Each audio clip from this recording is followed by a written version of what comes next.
Happy Monday. Happy Monday rolling out. This is your host, Crystal Jordan.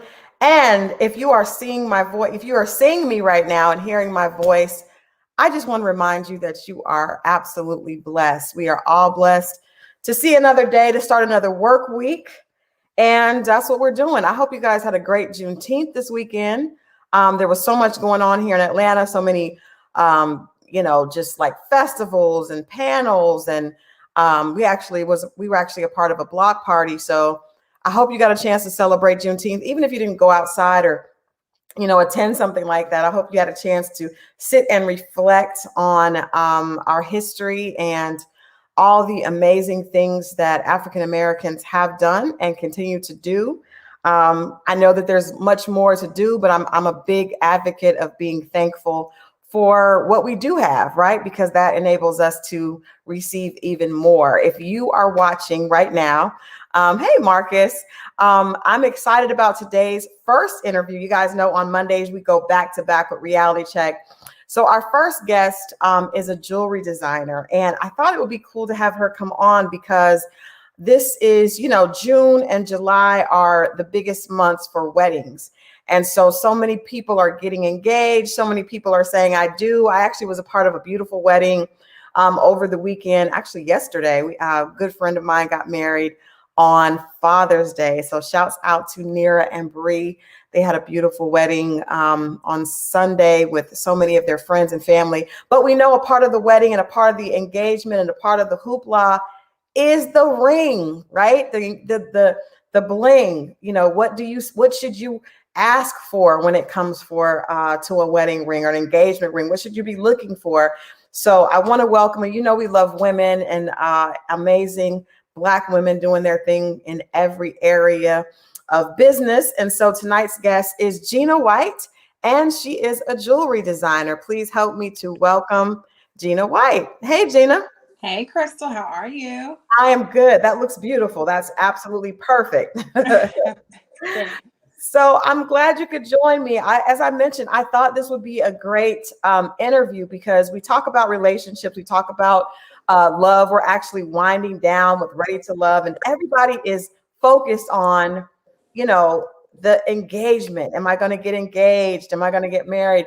What should I be expecting? What should I be looking for? How much money should be spent on the ring? Is there a specific type of ring? So I thought having you come on as a jewelry designer would be great so we can have a conversation, number one, about engagements and weddings. And then number two, more women these days are, getting their own bling themselves. I actually got Yes. a piece myself. And so I just wanted to talk about how we can kind of bring your own creativity and your own style into getting jewelry for yourself that really represents your personality and your personal flavor. So let's So, let's let's get into it. Is that cool? yes, I love talking about engagements and weddings. So I'm super excited today. Um, Good. a lot of the times you did make a good point. A lot of women now are definitely buying jewelry. Hmm. Um, Traditionally, it's funny enough. I have to speak to men most often because Okay. it used to be that they were the ones buying the jewelry for their women. Hmm. So I'm first off happy that that dynamic is opening up in and Right. of itself. So that's a beautiful thing. The biggest thing I say when buying jewelry, so I definitely am a big proponent on buying jewelry, and not just that makes personal sense for you, but also from an investment standpoint. I talk about Hmm. that a lot as well. So a lot of times, what we don't understand when we look at jewelry is that sometimes people want the certain amount of carats. So Hmm. we have to really understand structure of a polished stone. Other cultures, they know a lot about buying assets like these. I call it an asset, not an accessory. Getting ourselves educated on what it means to buy a stone and really doing our research before we just put our money down is a Hmm. big thing I advocate. Personal style definitely has something to do with it. Lately in America, I've noticed that ovals and emeralds and cushion cuts have been really popular. Yeah. Um, they're popular, but they don't hold as much value as round brilliants. So if Oh, you're wow. buying from, I want my something. But honestly, when you're buying an engagement ring, you're really not buying. You're not intending to give it back. You're not Right. intending to get rid of it. So, Right. but that is something to know if you are on the fence about it. Also, if you're on the fence about, I don't like to buy stones in that range, in those type ranges, in the ovalish fields without seeing Mhm. them, because you have to pay attention to proportions. So a two 1 carat stones can look completely different because Mm. of the depth and the width of the face of it. Okay. Um, so I noticed that a lot of people buy their jewelry online, which is amazing. There's tons of reputable online dealers. Mhm. I personally probably won't have a engagement side on mine because I'm a big proponent of buying your engagement ring in person. Yeah. Um, you want to know what, to me, you want to know what that Mhm. looks like. So I wouldn't advocate to buy that online specifically. Right. Um, but typically people do buy their jewelry online. But when you're buying a ring, people don't understand dimensions. So it would be hard for someone to look at a GIA report and see the dimensions and okay, this 1 carat ring might actually look like a 3 carat ring on my finger. Or, Mm. so you need to really go into the store and buy your jewelry as well. And then I get a lot into that too, because I get a lot of questions about jewelers, and men ask me, how do I know if I'm buying the right color? How do I know what I'm buying? I think that's the Mhm. biggest question Mhm. that I Mhm. get. So I get more deep into that. And I have a master class coming out to hit on those topics, making sure I'm buying what I think I'm buying. Oh That's the wow. biggest thing. That's So interesting. Now, you know what? I thought about asking you this question, and this is just like a personal preference. I don't think there's like a yes or no. But what are your thoughts on women proposing? That's like a huge social media question. It's like one of those trending topics that's been happening a lot lately, and we've talked about that.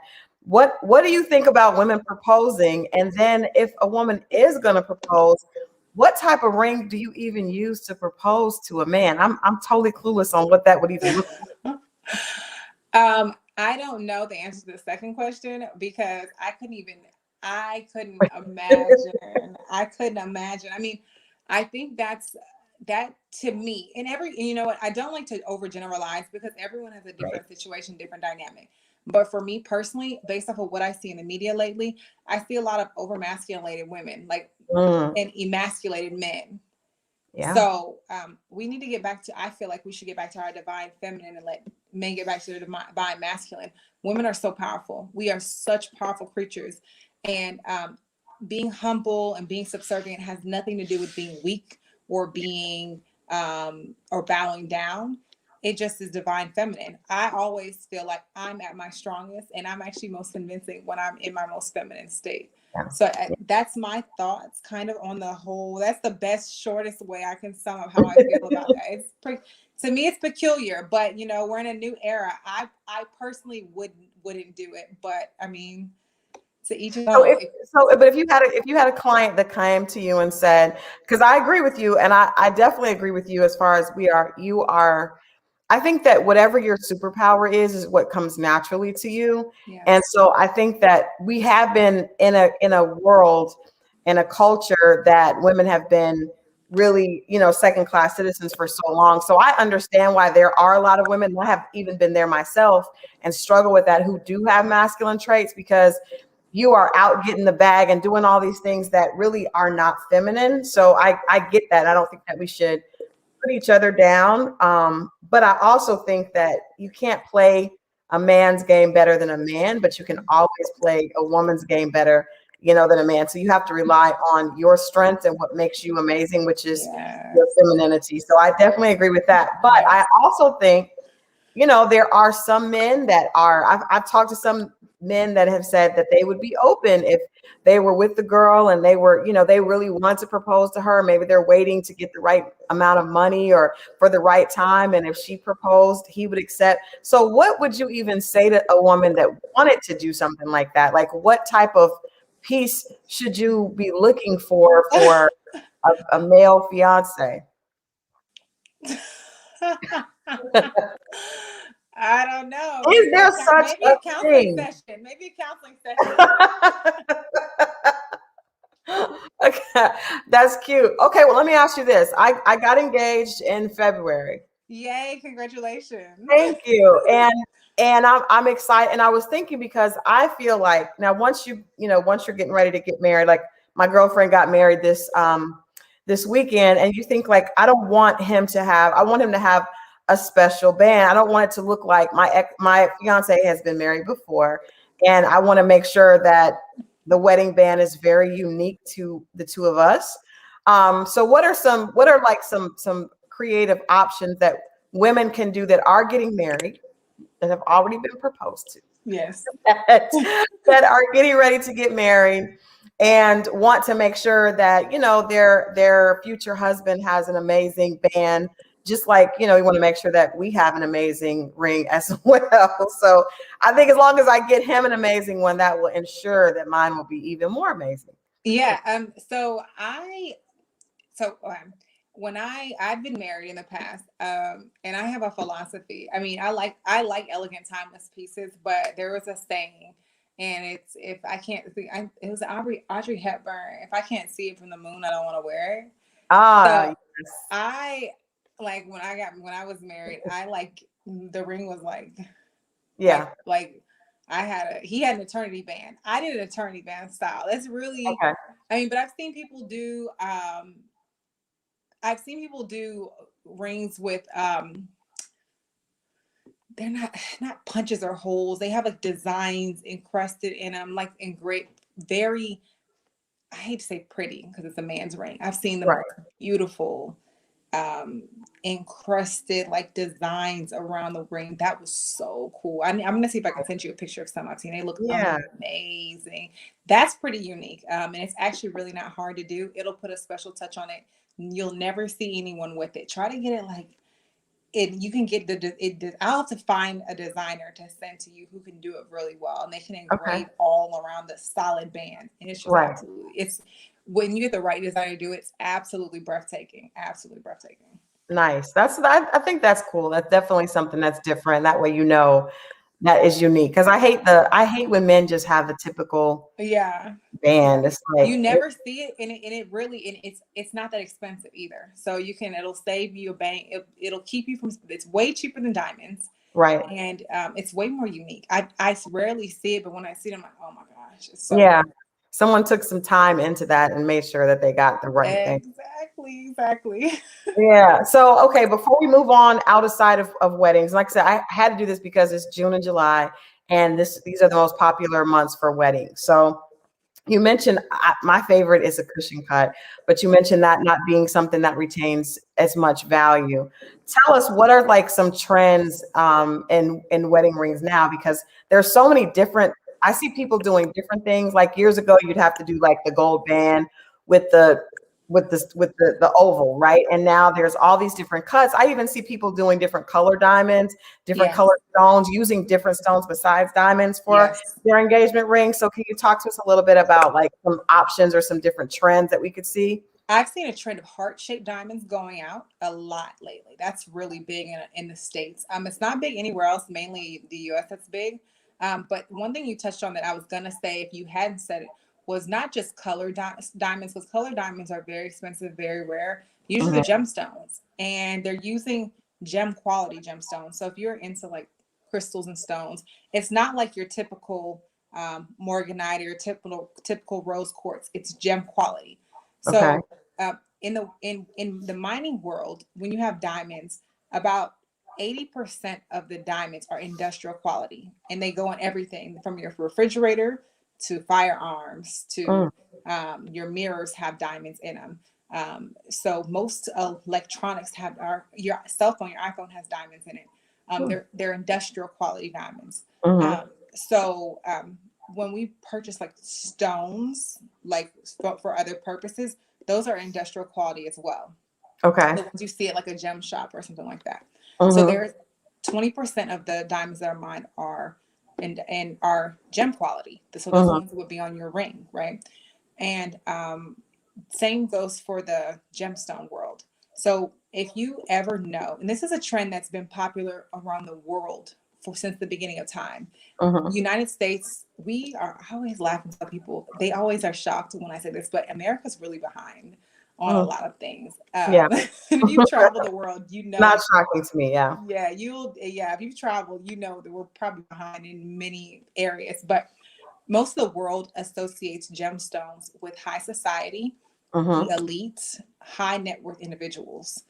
So if you ever like look on the big sites like the Harry Winstons and the Grafs and Mm-hmm. I mean, they're into gemstones. You look at the royal family, they're like they have they're gemmed out. So Mm-hmm. that's I'm glad you touched on that because most of my pieces are going to incorporate gems. I'm selling high jewelry, bespoke style jewelry, which is also different for a Black woman.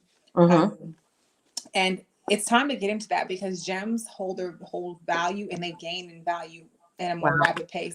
Most gemstones are actually more rare than diamonds. Mm. So we'll Nice. see. They know that overseas, the whole world knows that. It's kind of just us. So That's they're still, popular everywhere else. Yeah.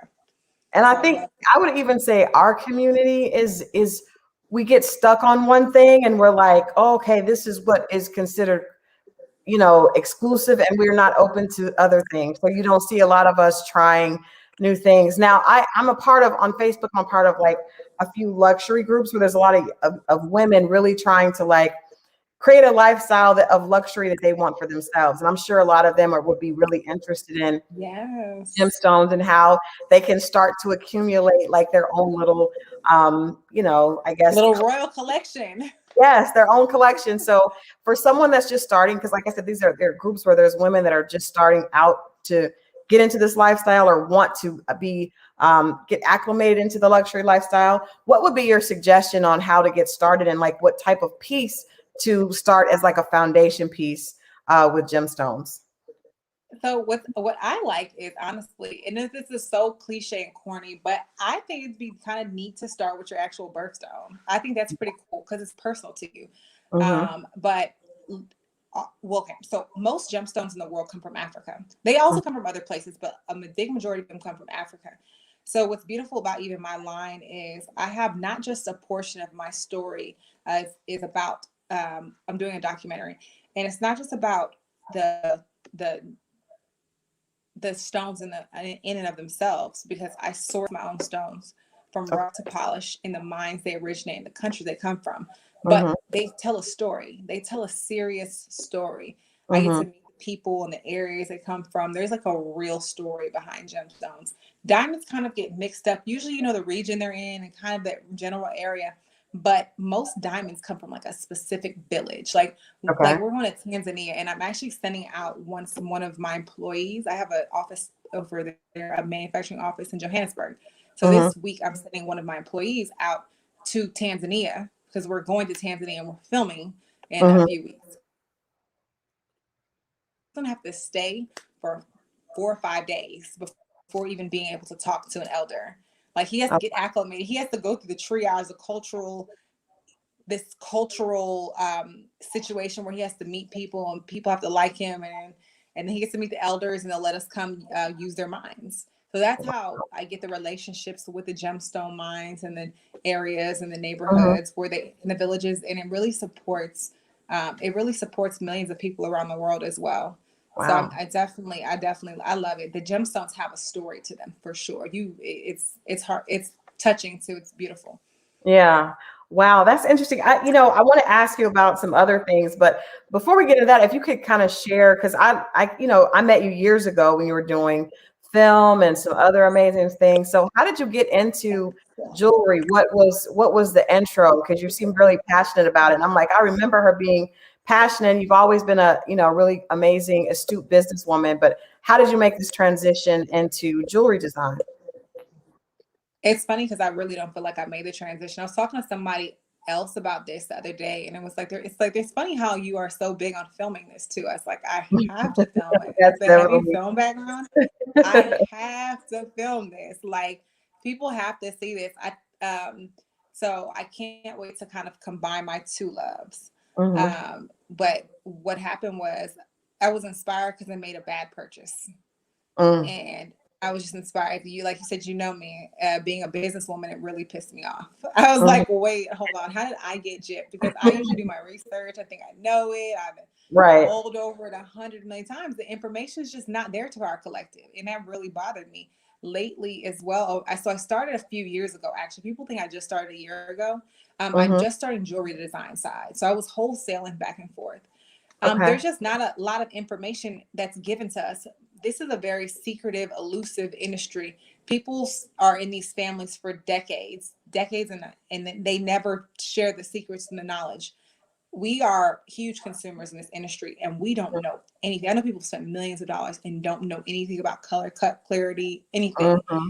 So it Mm-hmm. just bothered me. Financial literacy has always been a topic of mine, no matter what I'm doing. Yeah. And it bothered me that there was a massive gap right there. And I even I was like, what? I was like, how did this happen to me? No way. And I just fell in love with it. When I tried to correct it, my friend was like, oh, my friend, he's from Africa. He's like, you could contact this. And then we were just having a conversation about me getting a better piece of jewelry. And the next thing you know, one thing led to the next. Now I'm in Africa. So Wow. that's how Wow. Well, I look forward to seeing that documentary because I know your talent when it comes to that. And I think this is interesting. And there's not a lot of us having these type of conversations. So, I gotta ask you about the fake. And I don't think the fake is necessarily a bad thing. I think it's a bad thing when people lie. So I have a girlfriend that had a guy that, gave her like this Cartier bracelet and it was supposed to be like, worth all this money, and she had it looked at and it definitely was not authentic, right? So, but then I also know a lot, I know celebrities that have real pieces and they also have, yeah. not real pieces because it really doesn't make sense to be out and about, especially in certain situations with your real piece on. So Right. let's talk about how would a woman know if she's gifted a piece and how would you be able to tell or spot it if it was a fake piece being passed off as a real piece?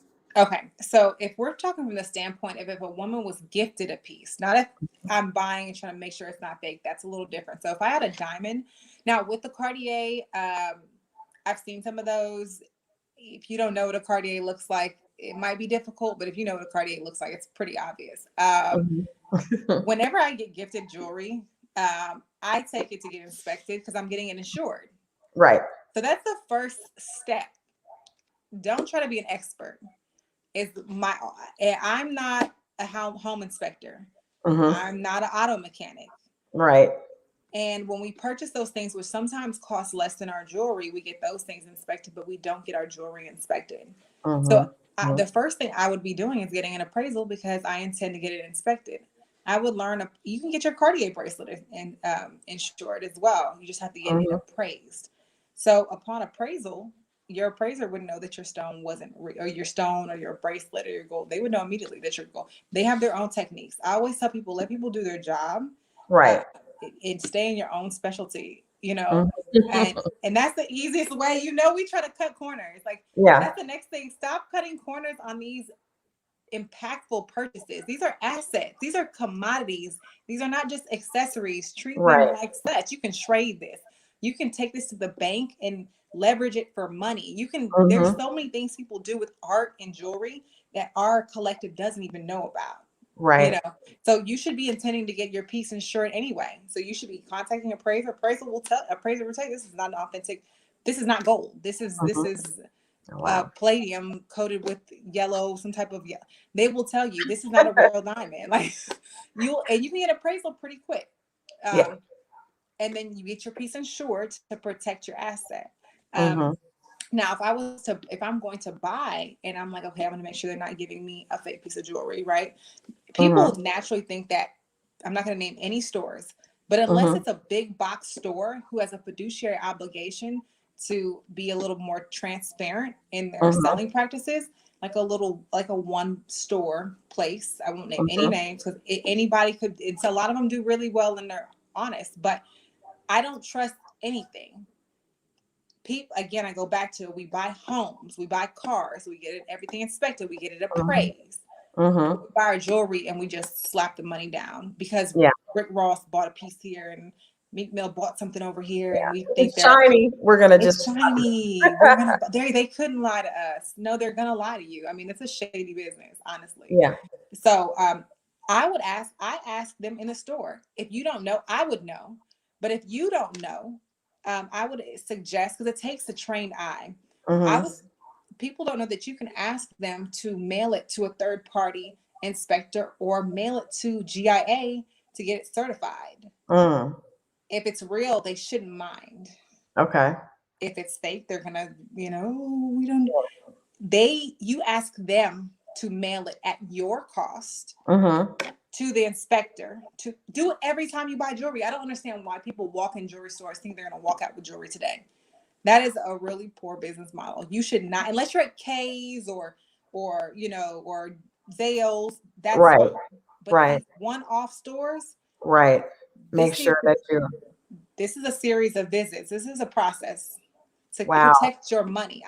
I just had a friend buy a $189,000 ring that wasn't fake, but it was not BBS quality, like it said. They had got an EGL report, and I tell people stay away from any grading reporting agency besides GIA, maybe AGS. They grade, their grading standards are too loose, too relaxed. When it got a GIA certified, it was like an eye quality diamond. So it's very low quality diamond.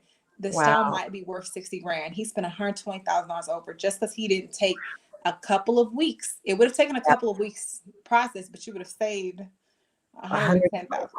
Or got what you really wanted. Or got what you wanted. Exactly. Well, I know we're running out of time, but I want to ask you one last question, and then I want you to tell people where they can find you and learn more about your collection. So what about loose stones? Because I know that there's a lot of people that will buy, especially from, independent jewelers, they will sell you a loose stone and you can kind of create your piece, right? So what are some of the drawbacks with doing that? Or are there? Is that smart? No, there's no drawbacks. You can be more creative with your settings. And if you have a loose stone, it's actually really easy to tell if it's fake, by the way. If you can buy a diamond unset, you can walk up to a mirror and you can blow on the mirror. So you put condensation on the mirror. If you stick it to the mirror and it falls, it's not real. A real stone. So that one is easy to tell. So you have an unset stone. Yep, breathe on it for about 10 seconds and you'll see the fall. Just stick it there. And if it sticks, it's good. If it doesn't, good. If not, you got chips. No, I think that's okay. I don't think there's a problem with that. You can get creative with it and you can choose your own settings and you can get fun and funky with it. I think that's actually a beautiful way to do it. I like the process. I like the journey. I take my time with things, so I don't mind the process. Well, a lot of times you take your time with things, you get a better deal. Well, Gina, I appreciate you hanging out and giving us some tips. That last one was really great. And then also making sure that when you do get great, amazing, beautiful pieces, before you ooh and ah over it, make sure you get it inspected and make sure you get it insured. How can people keep up with you so that they'll know when your masterclass is coming and all that good stuff? So you can follow me on Instagram at that's Gina White. And my website is ginawhite.com. Right now, it's building out. I will have ready-made pieces on there in the next 60 days, probably have 45 days. Right now, if you want to do custom orders, I have a space to allow you to enter your information, and someone from my team will contact you. But for now, that's Gina White on social media. It's perfect. Okay. And I'll be doing more education and putting out more tips as we go along as well. Okay, well, we will definitely, on rollingout.com, we'll definitely have a heads up when the site goes live. So we'll have to have you come back and we'll make sure that we put that out so people can look for that. But thank you so much for hanging out with us today on Monday. We appreciate it. Thank you, Crystal. It's so amazing to see you again. Yes, hope to see you soon. Hope to see you in person soon. And to see some of we will. Yes. All right. Well, you have a great evening. Yes, talk soon. Bye. All right. Bye. All right. Well, thank you guys for hanging out. Don't go anywhere. If you need to run to the restroom or grab some popcorn or grab some wine, come right back because we are about to talk to Alexis from Ready to Love. She's about to join us here in about 60 seconds. So I will see you right back here. 60 seconds, reality check going back to back on a Monday night. All right. Don't go anywhere. I'm going to check out right here, check right back in, and I'll see you soon.